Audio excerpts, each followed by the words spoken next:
하나님의 말씀에 강론에 들어가기 전에 저를 따라해 주셨으면 고맙겠습니다. 성경은 하나의 책이다.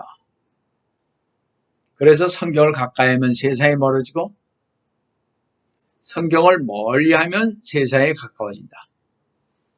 오늘도 주님 안에서 여러분과 함께 은혜의 말씀을 나누려고 하는 것은 아까 봉독해 올린 킹제임스 성경 호세아서 6장 1절에서 2절로서 마지막 때에 성경을 여는 종말론 강의 40번째 제2부 성경적 재림의 징조 14번째로서 소선지서로 본 주님의 재림 첫 번째 호세아서라는 제목으로 이 시간 같이 은혜를 나누려고 합니다.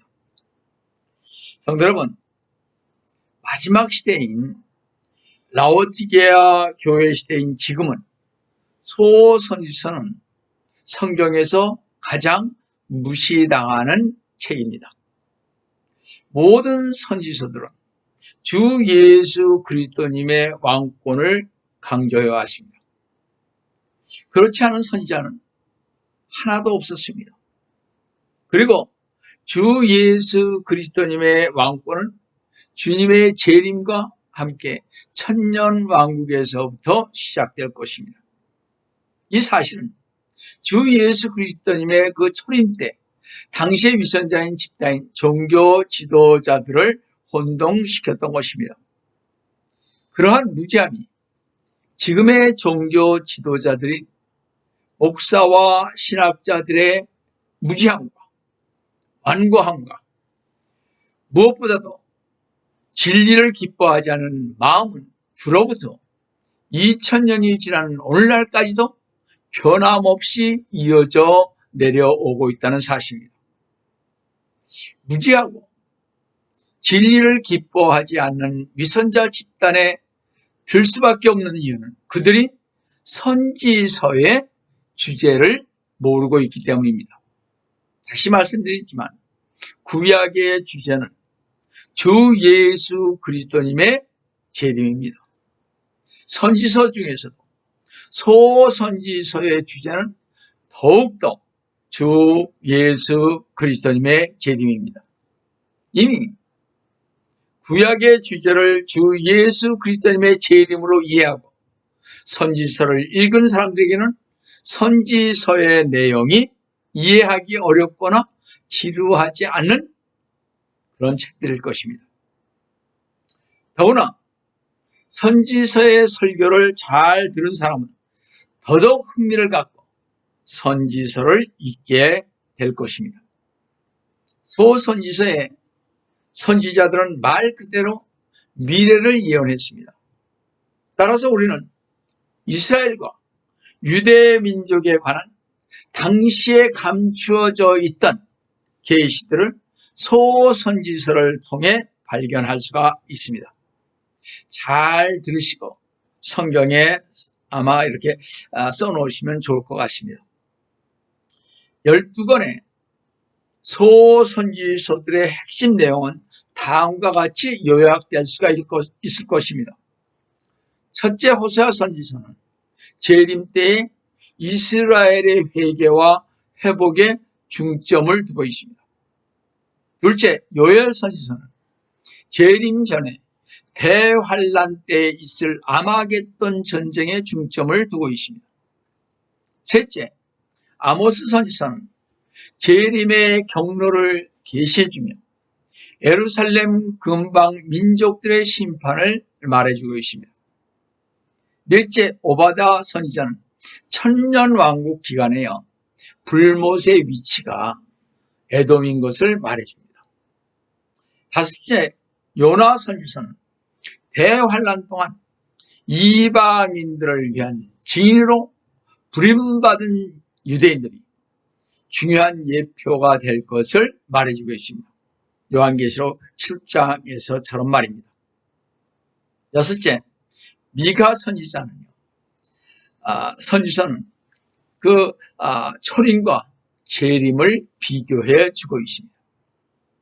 일곱 번째, 나훔 선지서는 니느웨가 바벨론의 유형이라는 사실을 다뤘고 재림 때에 승리하는 상황을 보여주고 있습니다. 니느웨는 그 멸망입니다. 그죠? 니느웨의 멸망을 지금 얘기하고 있죠. 여덟 번째, 하박국 선지서는 재림의 경로와 천국에서의 주님의 영광을 보여주고 있습니다. 아홉 번째, 스파냐 선지서는요, 다가올 심판과 이스라엘의 영광을 보여주고 있습니다. 열 번째, 학개 선지서는 다시 세워질 주의 성전을 말해주고 있습니다. 11번째, 스가랴 선지서는 시온의 영광과 이스라엘의 회복과 아마겟돈 전쟁 후의 사건을 자세히 설명해 주고 있습니다.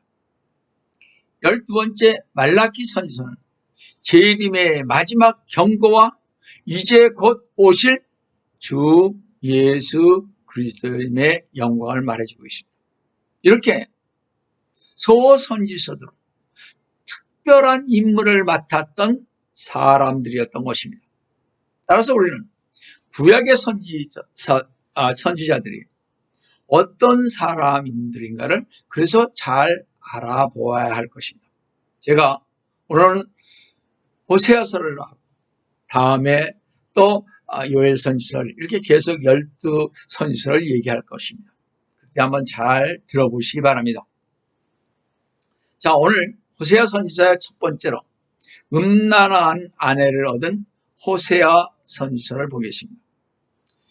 호세아서는요, 그 자체가 선지자의 가정생활과 사역이기에 다른 어떤 선지자의 생활보다도 자세하게 묘사되어 있습니다. 왜냐하면 호세아 선지자의 가정생활 안에 이스라엘 백성에 대한 하나님의 메시지가 담겨있기 때문에 그렇습니다. 이 호세아 선지자의 아내와 그의 자녀들 모두가 이스라엘, 유다, 그리고 장차 올 통일된 국가에 대한 예언이기 때문에 그렇습니다. 이사야 선지자도 이사야서 8장 18절에서 말한 바와 같이 보라, 나와 주께서 내게 주신 자녀들이 있습니다. 나와 주께서 내게 주신 자녀들이 시온산에 거하시는 만군의 주로부터 이스라엘의 표적들과 이적들이 되느니라 그랬습니다. 호세아도 이렇게 이사야처럼 동일한 말씀 속에서 선지자 자신이 생활을 통해 직접 생활하며 겪은 일이기 때문에 호세아서의 메시지는 사실적인 것입니다.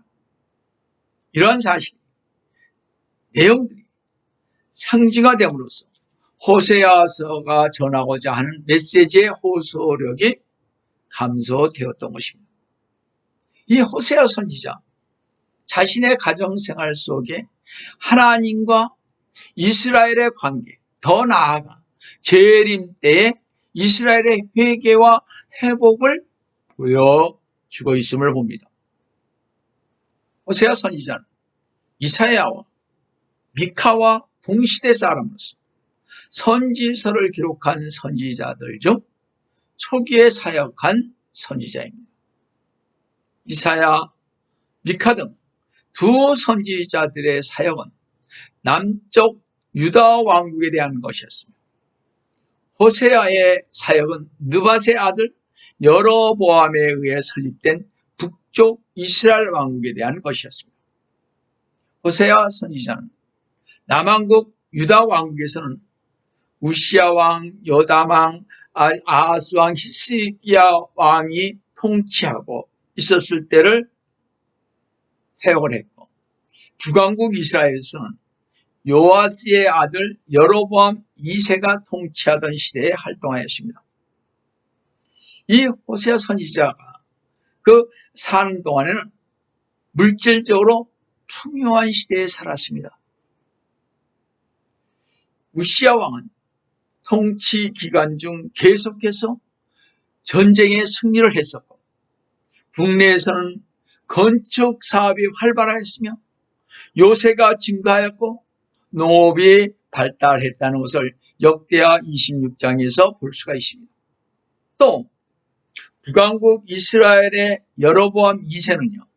솔로몬 왕국이 분단된 이래 그 어느 때보다도 더 넓은 영토를 차지한 왕이었습니다. 그게 열왕기하 14장 25절에 나와 있습니다. 이 호세아 선지자는 이스라엘 왕국에 속한 선지자이면서도 그는 여러 곳에서 유다 왕들을 언급하고 있는데 그 이유는 하나님의 약속은 다윗 계열인 유다에 자리 잡고 있기 때문이었습니다. 그런데 하나님으로부터 선지자 호세아에게 주어진 말씀은 음란한 여인과 결혼하라는 것이었습니다.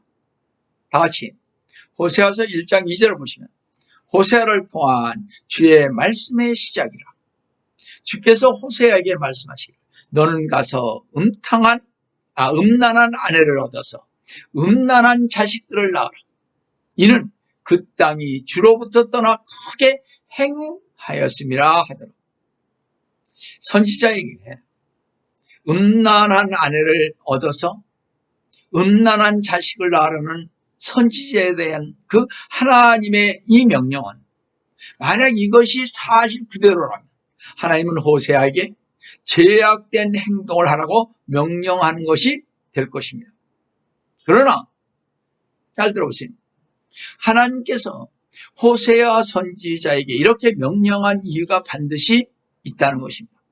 성도 여러분은 하나님과 이스라엘 사이의 관계를 알아야면 호세아 선지자에게 명령한 이 말씀들을 본 선지서를 이해할 수가 있을 것입니다.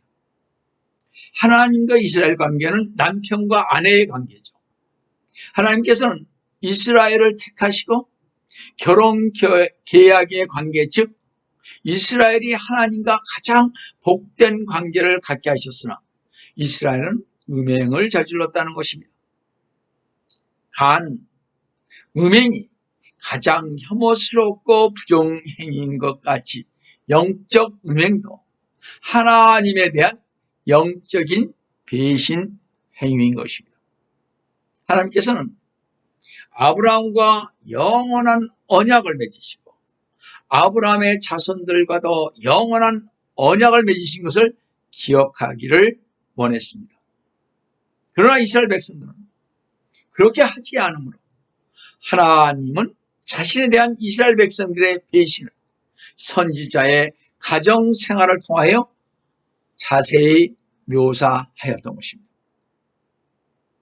성도 여러분, 선지자의 마음이 자기의 아내의 부정행위로 말미암아 얼마나 상처를 받았겠으며 이스라엘이 하나님을 향해서 저지른 행위는 하나님의 마음에 얼마나 큰 상처를 주었겠습니까? 고멜의 자녀들이 음란한 자식들이 아니었기 때문은 아닙니다.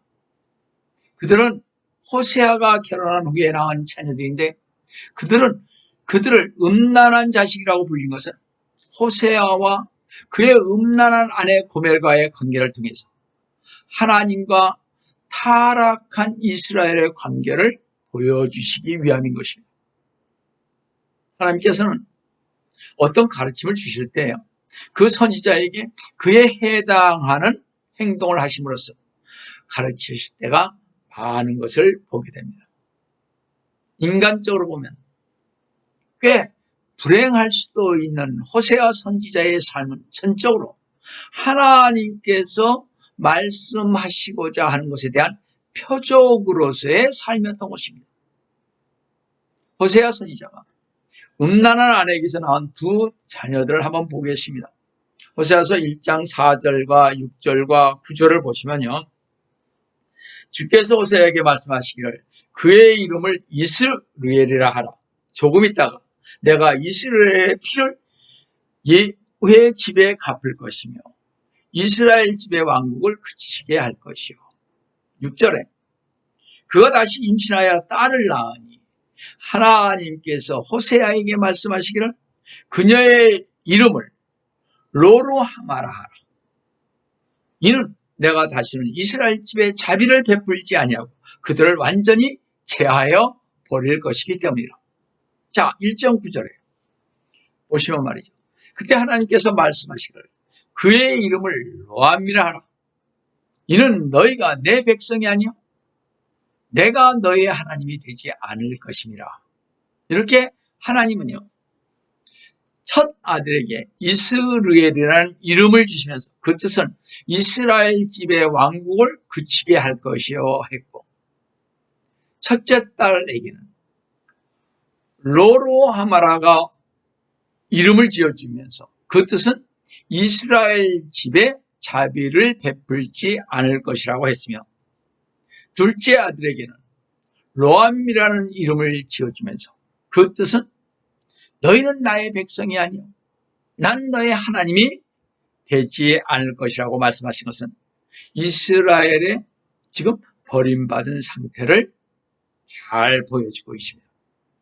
그러면 왜 이스라엘은 이처럼 하나님으로부터 버림받게 되는가? 그 직접적인 이유가 뭐예요? 우상숭배인 죄 때문인 것입니다.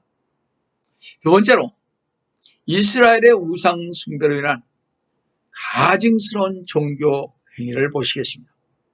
성경에서 우상숭배와 음행은 거의 같은 취급을 하고 있지요. 이는 하나님을 섬기는 백성이 다른 신을 섬기게 되면 그것 자체가 영적 간음이 되기 때문입니다. 특별히 이스라엘은 하나님의 아내로 제시되어 있는데 아내가 남편을 떠나 다른 남자에게 가면 간음을 행하는 것이다. 이스라엘이 그 남편인 하나님을 떠나는 것은 명백한 간음이요 또 음행인 것입니다. 호세아 2장 5절을 보시면 그들의 어미는 창녀짓을 하였고 그들을 임신했던 그녀는 수치스럽게 행하였으니 이는 그녀가 말하기를 나는 나와 연애했던 자들을 따라가리라. 이렇게 말했는데 이 연애했던 자들을 따라간다는 것은 이방인들이 예배 드렸던 이방의 우상들을 따라갔다는 것입니다. 이렇게 이스라엘의 우상 숭배를 성경은 창녀짓이라고 말하고 있는데 이에 대해 에스겔 23장에 적나라하게 언급하고 있는데 에스겔서 23장 4, 5절을 보시면 그들의 이름은 언니가 아홀라요 동생은 아홀리바라. 그들은 내 사람이며 그들이 아들들과 딸들을 낳았다. 그들의 이름은 이러하니 사마리아는 아홀라요. 그러니까 북이스라엘을 얘기하는 거죠. 거기는 아홀라요. 예루살렘 남유다는 아홀리바라. 5절에 아홀라가 내 사람이었을 때 창녀짓을 하여 그녀가 그녀의 사랑하는 자들 즉 그녀의 이웃 아시리아인들에게 홀딱 빠졌으니 로 했습니다. 그런데 이스라엘의 이러한 영적 간음 즉 우상 숭배는 실제적인 간음과 직결됨을 볼 수가 있습니다. 호세아서 4장 12절 보시면 내 백성이 그들의 나무 조각에 자문을 구하고 나무 조각에 자문을 구한다 그러십니다. 그들의 막대기가 그들에게 선포하나니 이는 음행의 영이 그랬습니다.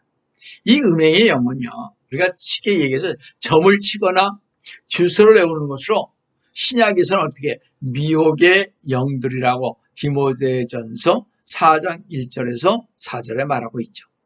자, 다시요. 이는 음행의 영이 그들로 잘못 행하게 하였으며 그들은 그들의 하나님의 보호를 떠나 행음하러 갔습니다. 이렇게 말했듯이 생명이 없는 의식에 종사하는 것은 궁극적으로 백성을 우상 숭배와 모든 불경건한 행실로 몰고 가는 것입니다. 실제로 고대 이방 종교들은 도덕적으로 음란한 종교였습니다. 고대 유물들을 보시면요 성적인 모양들이 많고 그리스, 로마 신화만 보더라도 그 신들이 얼마나 음란했는지 쉽게 알 수가 있습니다. 성경에 나오는 바알 숭배도 마찬가지로 산당에서 음란한 행위를 하는 가나안의 농업신인 것입니다. 자, 이스라엘은 배교했을 뿐만 아니라 가증스러운 종교 행위를 했습니다. 하나님께서 배교한 민족이 종교적 행위를 지키는 것에 대해 호세아서 2장 11절을 보시면 내가 또한 그녀의 모든 환희를 그치게 하리니 그녀의 명절날들과 그녀의 새달들과 그녀의 안식일들과 그녀의 모든 엄숙한 명절들이라고 말씀하셨습니다. 이스라엘 백성들이 집회를 모으고 하는 것을 주님께서는 이 명절들이 악한 것이라고 이사야 1장 13절에 말씀하셨습니다. 참으로 이상한 것은 사람들이 악한 짓을, 가증스러운 일을 할 때면 종교적인 행위를 할 때가 많음을 봅니다. 여러분 잘 알다시피 마태복음 23장 13절, 14절, 15절, 23절들에서 위선자인 서기관들과 바리새인들에서 종교적인 행위와 격식을 최우선 순위로 우선시했던 이런 사람들을 볼 때 종교적인 행위를 하면 할수록 더 더러워지고 사악해진다는 사실을 우리는 알아야 할 것입니다. 마태복음 23장 27절에서 28절에 말씀하고 있잖아요. 특별히 로마 카톨릭과 WCCW 이런 것을 외치는 교회들, 정치하는 교회들, 주 예수 그리스도님께서 부활하지도 않는 날인 태양신을 섬기는 이스터를 부활절이라고 주장하는 교회들, 주 예수 그리스도님께서 탄생하지도 않는 날이 바벨론에서 온 것으로 닌룻의 환상을 기리는 12월 25일 예수 그리스도님의 탄생일이라고 거짓말로 속이는 교회들, 적그리스도의 그 표인 666인 베리 칩을 받아도 된다는 교회들, 프리메이슨에 가입된 목사들과 성도들이 있는 교회들은 하나님의 그 가증하고 사악한 교회이기에 거기서 반드시 나와야 하는 것입니다. 배교한 종교적인 행위에서 나와야 사는 것입니다. 하나님에 대한 올바른 지식이 없기에 이런 가증한 종교 행위를 하는 것입니다. 성도 여러분, 그래서 성경을 아는 지식이 있어야 바른 신앙 속에서 살아갈 수가 있습니다. 이스라엘이 멸망한 이유 중에 가장 큰 것이 여러분 무엇이겠습니까? 호세아서 4장 1절을 한번 보세요. 너희 이스라엘 자손들아, 주의 말씀을 들으라. 주께서 그 땅의 거민들과 쟁론하시나니 그 땅에는 진리도 자비도 하나님에 대한 지식도 없습니다. 이스라엘에게는 하나님에 대한 지식이 없었습니다.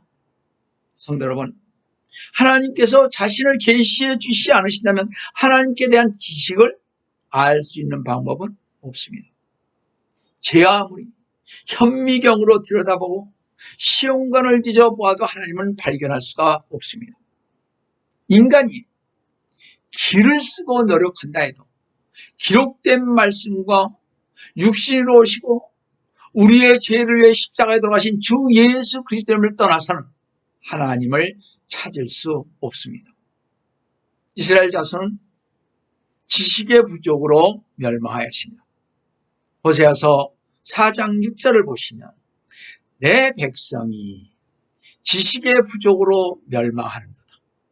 네가 지식을 거부하였으므로 나도 또한 거부하리니 네가 나에게 제사장이 되지 못하리라. 네가 네 하나님의 율법을 잊었으니 나도 또한 내 자녀를 잊어버리리라. 참된 하나님의 지식의 부족으로 이스라엘은 멸망하였던 것입니다. 그런데 성도 여러분, 멸망한 이유가 있습니다. 멸망한 이유는요, 제사장의 일은 지식을 지키는 일이고 가르치는 일인데 그렇게 하지 않았다는 것입니다. 말라기서 2장 7절을 보시면 이런 제사장의 입술은 지식을 지켜야 하고, 제사장의 입술은 지식을 말해야 되죠. 그죠? 하나님에 대해서 말씀을 증거해야 되지 않겠어요? 지켜야 하고, 사람들은 그의 입에서, 제사장의 입에서 율법을 찾아야 함이니 이는 그가 만군의 주의 사자이기 때문이라. 지식을 지켜야 했던 제사장이 그 임무를 거부해 버렸을 때 하나님께서는 엘리 제사장처럼, 우리 사무엘 상에 그 2장 12절에서 17절 이렇게 잘 보시면요, 이 엘리 제사장처럼 그의 자녀들을 거부하셨던 사실을 주목해야 할 것입니다. 대제사장 엘리야의 아들인 두 아들 홈니와 비느하스가 전쟁에서 죽은 사실을 기억해야 합니다. 하나님의 지식이 없었어요. 말을 안 들었어요, 이 자식들은.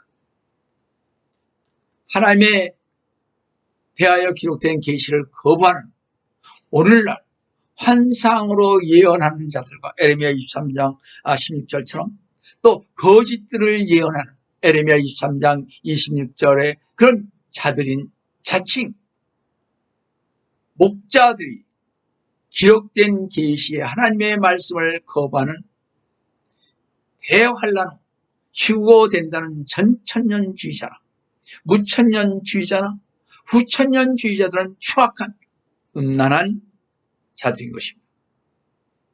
주의 말씀을 깨닫지 못하는 백성은 패망한다고 호세아서 4장 14절 마지막 절을 보시면, 그러므로 깨닫지 못하는 백성은 패망하리라 했듯이 진리의 말씀을 버리게 되면 더 이상 절대 기준이 없기에 타락과 멸망의 길로 나아가게 될 뿐이라는 것입니다.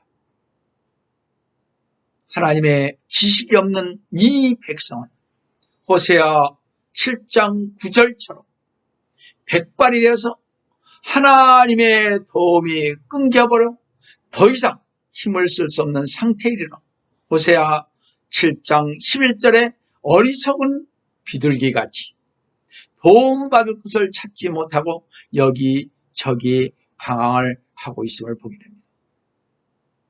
이스라엘은 하나님께 대한 지식이 있었다면 이스라엘이 하나님을 향해 나갔을 텐데, 하나님에 대한 지식이 없으므로 강국 이집트나 아시아로 달려가서 도움을 청했던 것입니다. 하나님께 도움을 구했어야 할 텐데 말이죠. 하나님에 대한 지식이 없어 하나님을 향해 나아가지 않은 범죄한 이스라엘의 최후를 한번 보시겠습니다. 호세아서 10장 14절에 그러므로 내 백성 가운데 소동이 일어나며 내 모든 요새들이 훼손되어 마치 전쟁의 날에 살만이, 그 아시리아의 그 살마네셀 왕의 준말이 살만입니다. 열왕기하 17장 3절에 나와 있죠. 다시요. 내 모든 요소들이 훼손되어 마치 전쟁의 날에 살만이 아웬을 훼손하였던 것 같이 어미가 자기 자식 위해서 산산조각이 났도다. 옛날이나 지금이나 공통된 비극은 전쟁인데요. 옛날의 전쟁은 주로 어떻게 적의 군대를 전쟁에서 패배시키는 것입니다. 지금도 마찬가지겠죠. 그런데 아시아인들은 참으로 잔악한 민족이었습니다. 이 아시아인들은요, 어떤 성읍이 항복하지 않으면 남자, 여자, 어린아이 갈 것 없이 모조리 죽이고 남자 포로들을 화형시키는 것으로 알려져 있습니다. 그래서 어미가 자기 자식 위해서 산산조각이 났다는 것입니다. 뿐만 아니라 호세아 10장 15절 마지막 절을 보시면 하루아침에 이스라엘 왕이 완전히 끊어지리라. 여러분이 알다시피 이스라엘 왕조가 호세아 왕 때 완전히 끊어진 것입니다. 예언의 내용은 하루가 지나기 전에 왕권은 끊어지고 포로가 되어 묶여서 감옥에 갇혀 옮겨지는데 그 시간은 짧을 것이라는 것입니다. 이스라엘의 범죄는 결국 멸망으로 인도되었으며 이것은 범죄한 민족에 대한 하나님의 엄중한 심판이었습니다. 하나님에 대한 지식이 없어 망한 이스라엘을 보시면서 성경을 아는 지식에 충만하여 하나님에게로 진심으로 돌이켜 하나님께서 기뻐하시는 삶을 사시기를 속히 오리라 하신 주 예수 그리스도님의 이름으로 축원드립니다. 자, 세 번째로 음란한 아내 이스라엘의 민족적인 회복을 보시겠습니다. 성도 여러분, 이스라엘의 범죄에도 불구하고 하나님께서는 호세아 선지자를 통해 이스라엘의 영적, 민족적 회복을 약속해 놓으셨습니다. 호세아서 1장 6절과 9절에서 음란한 아내에게서 두 자녀인 로루하마와 로암니를 낳게 하셨는데 호세아 2장 1절에서 자세히 보시면 너희는 너희 형제에게는 그 로라는 말을 빼가지고 암미라 하고 너희 자녀에게는 로라는 말을 빼고 루하마라고 했습니다. 이 로라는 말은 not, 아니다 라는 의미를 가지므로 루하마는 자비를 얻는다라는 말이 되고 암미는 내 백성이다라는 말이 됩니다. 그 전에는 그러니까 뭐예요? 자비를 얻지 못했죠. 로하마라 그랬으니까요. 또 로암미는 내 백성이라니까 내 백성이 아니겠죠. 로라는 말이 들어가면. 따라서 이 말은 자비를 얻지 못하고 버림받은 이스라엘이 다시 자비를 얻고 하나님의 백성이 된다는 말씀인 것입니다. 이 사실은 호세아서 1장 10절에서 분명히 확인할 수가 있습니다. 그러나 이스라엘 자손의 수가 바다의 모래같이 되어서 측정할 수도 없고 셀 수도 없게 되리라. 전에 그들에게 말하기를 너희는 내 백성이 아니라 했던 그곳에서 그들에게 너희는 살아계신 하나님의 아들이라고 말하리라. 호세아 선지자 시대나 지금 현재에도 마찬가지로 이스라엘 상태는 하나님의 타락한 아내의 모습입니다. 그러나 하나님께서는 이스라엘에게 아내의 지위를 회복시켜 주실 것입니다. 그리고 그 회복의 날은 그 민족이 처음 선택되었을 때, 즉 광야에서의 날들과 같을 것이라고 호세아서 2장 14절에서 이렇게 말하고 계십니다. 그러므로 보라, 내가 그녀를 깨워 광야로 데려가서 그녀에게 위로하여 말하리라. 이스라엘은 출애굽 때처럼 다시 광야로 들어갈 것인데 이는 대환란 중에 될 일입니다. 그리고 주 예수 그리스도의 재림과 함께 이스라엘은 영광스러운 땅으로 들어갈 것인데 그때 그들은 환희의 노래를 부를 것입니다. 호세아서 2장 15절을 보시면 또 내가 거기에서 그녀에게 그녀의 포도원을 주고 아골 골짜기로 소망의 문을 삼으리니 하나님께서는 이스라엘에게 자기 것이라고 다시 선포할 것입니다. 자, 다시 보시면요. 그녀가 거기에서 그녀의 젊은 시절처럼 또한 그녀가 이집트 땅에서 올라오던 날처럼 노래하리라. 이제 그들은 하나님을 향하여 바알이라 부르지 않고 이시라 부를 것이라고 말씀하고 계신데 호세아서 2장 16절에 이 바알이는 주인, 메스터 혹은 로드라는 말이고 이시는 나의 남편이라는 말입니다. 다시 말씀드려서 하나님께서는 이스라엘에게 더 이상 주인의 의미를 넘어서 남편이 되실 것이라는 뜻입니다. 그래서 호세아서 2장 20절에서 내가 신실함으로 너를 내게 정원시킬 것이니 네가 주를 알게 되리라.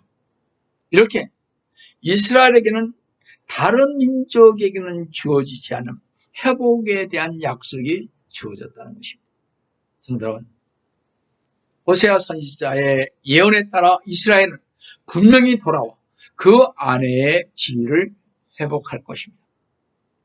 따라서 지금 이스라엘 나라를 주의 깊게 살피고 우리가 볼 때 여러분은 지금 어떤 시대에 우리가 살고 있는지를 바르게 볼 수 있는 것입니다.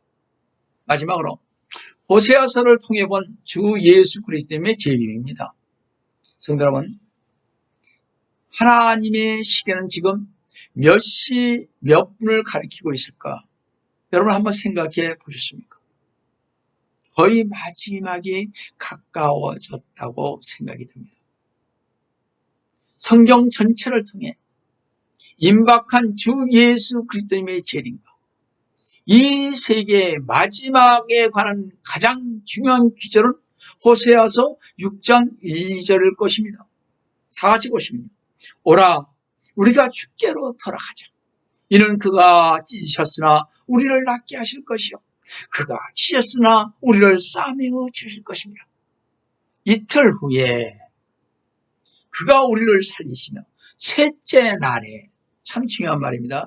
이틀 후에 셋째 날에 그가 우리를 일으키시니 우리가 그의 목전에서 살리라.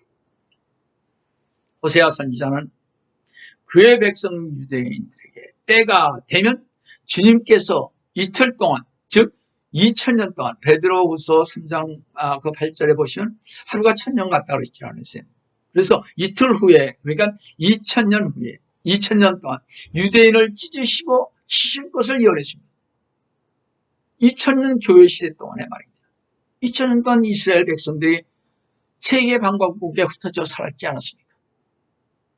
그러나 이 이틀, 즉 2000년이 지나고 나면 다시 치료하시고 싸매어 주신다고 하셨습니다. 더욱 중요한 것은 3일째 되는 날, 즉 셋째 날에, 즉 3000년인 주님의 천년왕국 때에 주님은 유대인을 일으켜서 자기 앞에 살게 하신다는 것입니다. 하나님은 서기 70년에 로마의 장군 티터스를 들어서 유대인을 짓밟고 그 세계로 흐트러지게 하셨습니다. 그런데 우리는 이스라엘의 건국을 1900년 만에 봤고, 그렇죠? 1948년 5월 14일에 이스라엘이 세워졌지 않습니까? 자, 이제 주님이 어떤 나라보다도 이스라엘을 축복하시게 될 이틀 후가 다가오는 그런 시점에 우리는 살고 있습니다. 뭐잖아? 주 예수 그리스도님께서 예루살렘에 앉아 전 세계를 통치하시고 모든 민족은 유대인을 부러워하게 될 그런 시점이 올 것입니다. 이 말씀이 참 잘 나와 있습니다. 스가랴 8장 22절에서 23절을 보시면 정녕 많은 백성과 강대한 나라들이 예루살렘에 계신 만군의 주를 찾으러 와서 주 앞에 기도하리라. 23절에 만군의 주가 이같이 말하노라. 그 날들에는 10사람이 민족들의 모든 언어에서 나와 붙잡으리니, 즉 유대인인 사람의 옷자락을 붙잡고 말하기를 우리가 너희와 함께 가리니 이는 하나님께서 너희와 함께 계심을 우리가 들었음이라고 했습니다. 우리는 유대인을 위하여 예언한 시간표를 볼 때 끝부분에 다가서고 있습니다.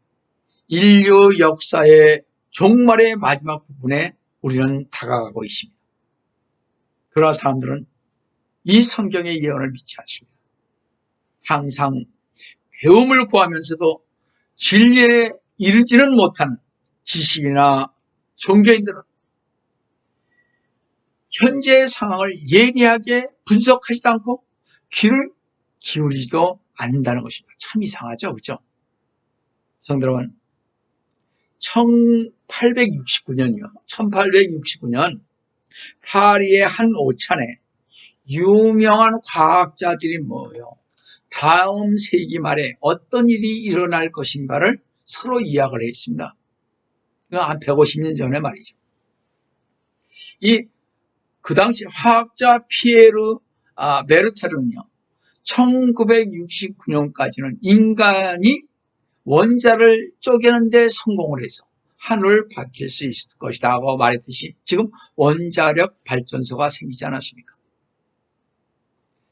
그 당시 생리학자인 클로드 베르너는 인간은 유전인자 합성에 성공하여 시험관에서 생명을 창조할 수 있게 됨으로써 하나님과 직접적인 대결을 하게 될 것이라고 말했습니다. 지금 배아줄기로 인간을 만들고 있지 않습니까? 이미 150년 전에 한 말입니다. 성도분, 우리가 그리스도인이라면 주 예수 그리스도님의 재림을 알고 믿고 기다리는 사람입니다. 여러분이 주 예수 그리스도님을 기다리기 위해서는 먼저 믿어야 하며 믿을 수 있기 위해서는 재림을 알아야 합니다. 주 예수 그리스도님께서 약 2000년 전에 이 땅에 첫 번째로 오신 것이 사실이라면 주님께서 두 번째로 이 땅에 다시 오신다는 것도 사실임을 여러분은 믿어야 할 것입니다. 주 예수 그리스도님께서 피 흘려 여러분의 혼을 구원하신 것이 사실이라면 주님께서 다시 오셔서 우리의 몸을 구원하실 것도 사실입니다. 부활하신 주 예수 그리스도님께서 승천하신 것이 사실이라면 이 땅에 다시 내려오실 일이 주님께 무엇이 어렵겠습니까? 따라서 성도는 선지서들을 통해 주님의 재림을 알고 믿는다면 무릎을 꿇고 아멘 주 예수님 어서 오시옵소서 하며 간절히 소망하며 기도하시는 성도 여러분 되시기를 속히 오리라 하신 주 예수 그리스도님의 이름으로 축원합니다. 아멘. 다 같이 기도하겠습니다. 오 주님, 영광을 받으시기에 합당하신 만군의 주 여호와 하나님 아버지, 오늘도 말씀을 주심을 감사합니다.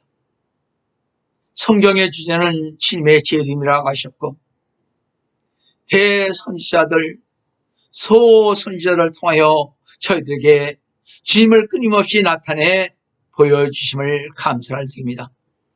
이스라엘 백성은 하나님을 아는 지식이 없어서 망했습니다. 오늘날 저희도 마찬가지입니다. 주님을 모르는데 어찌 저 천국을 소망하겠습니까? 저희들 세상 것을 바라보지 않게 하시고 오직 주님, 주 예수 그리스도님만 바라볼 수 있도록 지혜와 말씀으로 무장하게 하옵소서. 말씀이 정말 우리 말씀에 게을리 하여 어리석게 불못으로 들어가지 않도록 저희들을 영적으로 깨닫게 하옵소서. 주 예수 그리스도님의 이름으로 기도합니다. 아멘.